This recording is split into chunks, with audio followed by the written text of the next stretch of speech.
Well, hello everyone. My name is Sean Cheek, and thank you for joining me in this presentation called The Last Trump. In The Last Trump, we're going to be looking at the timing of the rapture event. Now, by timing, I don't mean a day or hour. I mean the order of events. Okay, no man can know the day or the hour, but I believe by Scripture we can know the order of events. Christ gives us a list of events, a chronological list in Matthew 24, again in 2 Thessalonians chapter 2.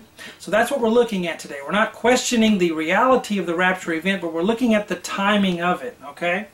Now there are several different camps on this issue, and we all know about the 7 years, right, that remains in the 70 weeks, the 490 years.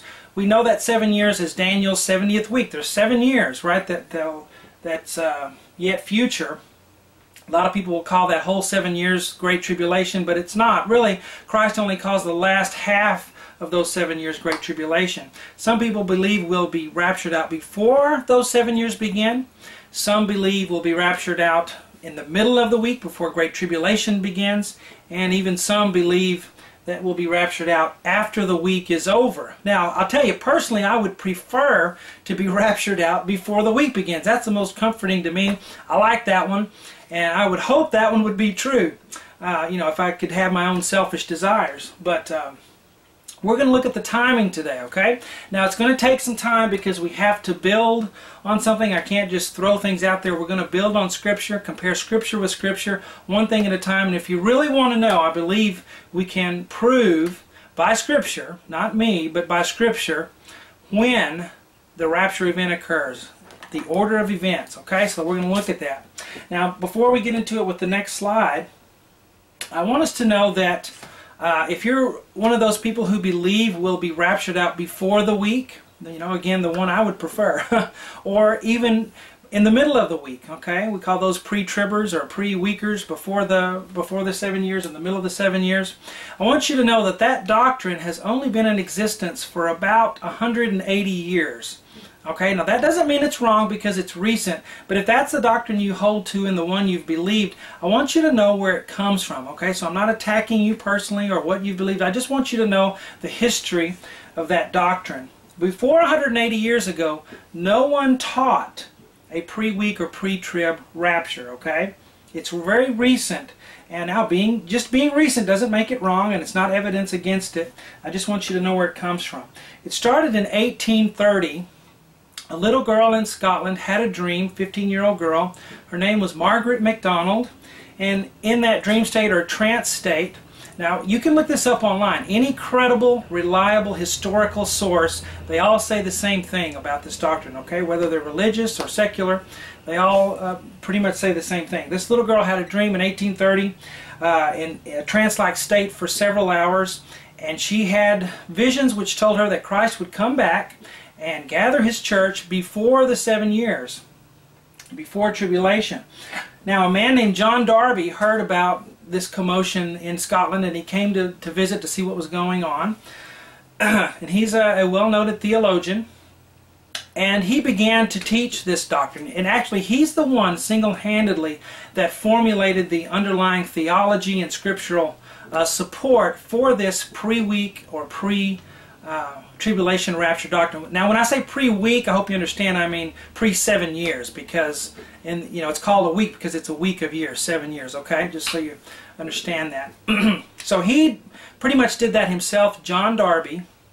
And then something happened in the 1900s that made the doctrine take off like a rocket. Okay, he was teaching it by himself in the mid-1800s, and then some other preachers started beginning to preach that doctrine. But something happened in the 1900s that just made it take off and spread throughout the church. And it was printed in the Schofield Reference Bible, the footnotes of the Schofield Reference Bible, which everyone used at that time, and many people still use today. But it was pretty much the standard back then. If you had a study Bible, it was the Schofield Reference Bible. It was printed in the footnotes, and it just became mainstream doctrine in the church. Okay? Now, many of you probably remember in the late 1990s and even in the 2000s, the Left Behind series, the series of books. I think there were 16 books 3 movies were made about it, religious, in nature for religious audiences. And then after that, another movie was made that was secular, mainstream, starring Nicolas Cage of the Left Behind movie. And that really popularized the doctrine, not only in churches, but also in secular mainstream. Okay? So it's pretty amazing how now at this point, everyone, even if they're not a Christian or consider themselves religious, they know what the rapture is. People are attracted to these Left Behind books and read them, and they're very interested in them and so forth. So the doctrine has really taken off in the 1900s and just lately in the last 10, 15 years with these Left Behind book series. I have 2 concerns with that. Now, just because God used one person doesn't mean it's wrong. If He used that person, just because the doctrine is recent. Now again, I have to keep saying this, I'm not questioning the rapture event, the timing of it. The fact that it would be before the 7 years or in the middle of the 7 years, that is what I'm talking about. That doctrine is recent. In fact, no one in the church before that taught it.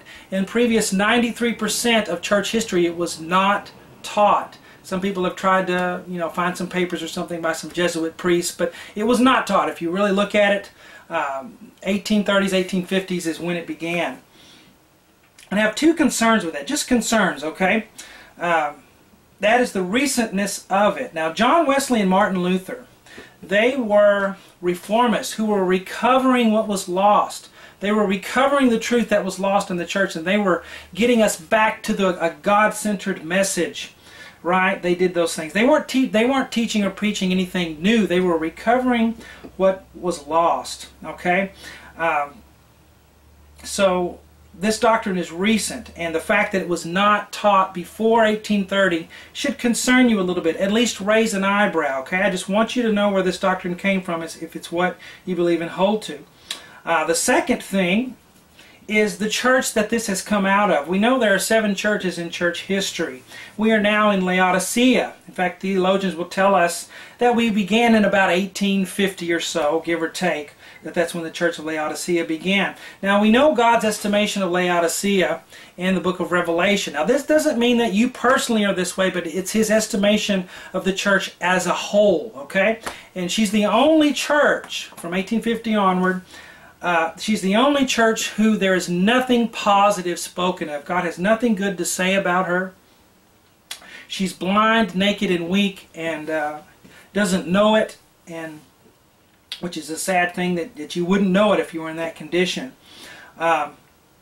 So she's in pretty bad shape. She's in the worst condition of all the churches, Laodicea is. Now listen, out of her emerged this doctrine. Okay, this pre-week or pre-trib rapture doctrine. Through her, it has been watered and grown and cultivated. Under her care, it has flourished to the point of becoming mainstream pop culture. Now that is a truth. That has happened out of this church, Laodicea. Now it doesn't mean it's wrong, okay? Because there are people that are faithful in Laodicea. There are people that aren't blind, naked, and weak. But as a whole, this is God's estimation of the church. But out of this church came this doctrine. Before her, the Church of Philadelphia, which was probably the best one. Before us, the John Wesley and all that time, they did not teach it. In fact, they taught after the 7 years. All the way back, you cannot find this doctrine being taught. So I want you to realize where the doctrine has come from. That information alone is not proof. It does not make it wrong. We haven't gotten to the proof yet.